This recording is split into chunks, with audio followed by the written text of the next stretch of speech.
Aritana and the Harpy's Feather is a platformer for the Xbox One from Duaik. I'm not sure how to pronounce the developers. I'm sorry.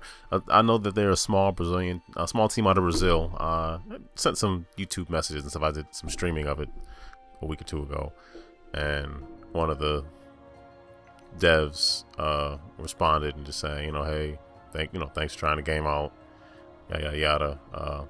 We're a small team just trying to get into the gaming industry. So Aritana and the Harpy's Feather tell the story of a young boy who has a father, brother, a loved one who's sick, and he needs something. We'll find out what that is in a moment.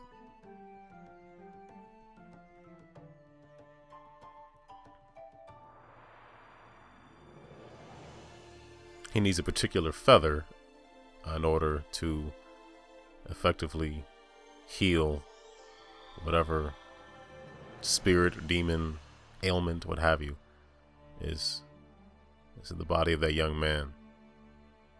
And the Harpies live on the top of a mountain. Now, he wasn't exactly talking to that young boy, as he wasn't even outside, but he looks to find where he is and notice that he's actually run off on a quest to find the Harpy's Feather. So that was my take on it. You might have your own. Okay, so this is a platformer.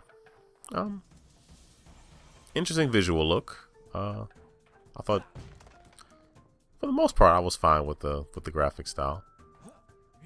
What's unique about this game is you use the right trigger to jump, and it's not customizable. I actually asked the developer myself, and they said that was intentional.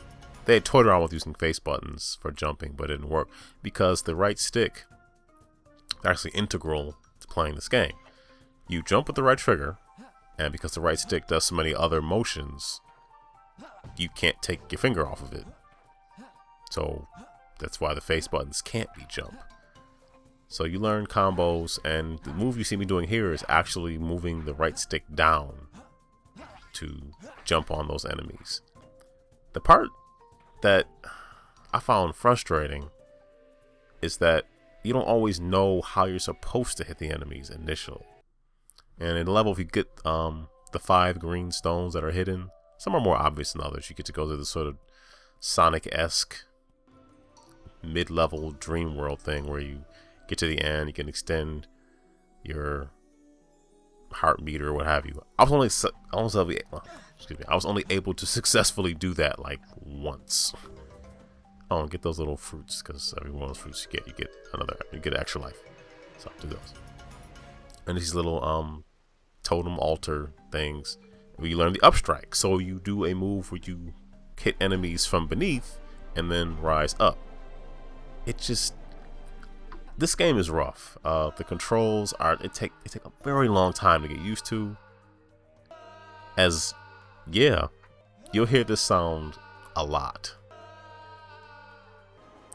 And you can hit the left trigger and see sort of what stance the enemy is in, so it gives you an indicator on how you're supposed to hit them, but it didn't work consistently for me, and I found that very frustrating. I would see, a series of enemies and a gaping crater I had to jump over, and I'm thinking, okay, I'll use the right stick down to pogo off these ones, but then the ones I thought I was supposed to be pogoing off of using the down attack, I was supposed to use the up attack.